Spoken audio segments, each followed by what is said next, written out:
everyone, good day. So for today's video, we're gonna talk about how the communication breakdown.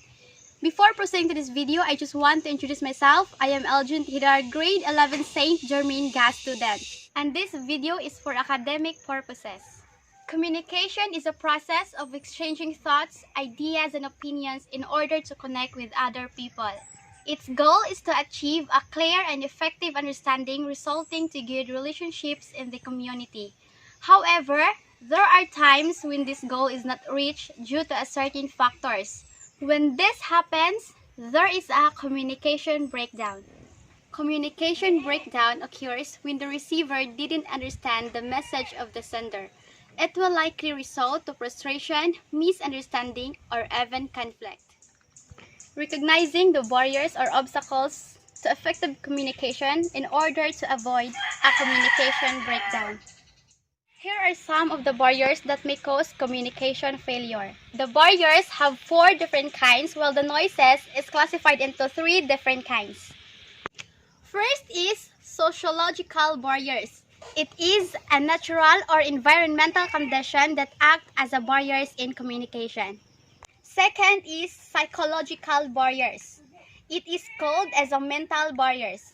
This refers to social and personal issues of the speaker. Example of these are trauma, shyness, fear, or even stage fright.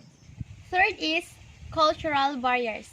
It pertains to communication problems encountered by people regarding by their intrinsic values, beliefs, and traditions. People's culture affect the way they communicate and relate to others. Examples of these are different beliefs, manners of dressing, and speaking.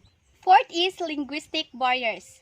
It pertains conflicts with regards to language and word meanings, because word meanings carry denotative and connotative meanings. They can sometimes cause misunderstanding and confusion. Examples of this are different languages, accent, and dialect.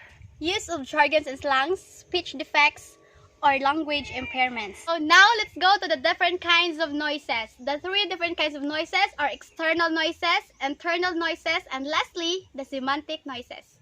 External noises are the sight, sound, and other stimuli that draw affections by their intended meaning. Second is internal noises. Are the thoughts and feelings that interfere with meaning. And lastly, the semantic noises are alternate meaning aroused by a speaker's symbols. This is affected by the language in which they grow and the culture in which they are exposed. Function of communication is to understand one another. This idea means that a word may have another meaning in the minds of the students or the receiver. Those barriers and noises tend to do the opposite of the essence of the communication. Recognizing them will lead us to an effective communication, and it will bring us peace and order to the society.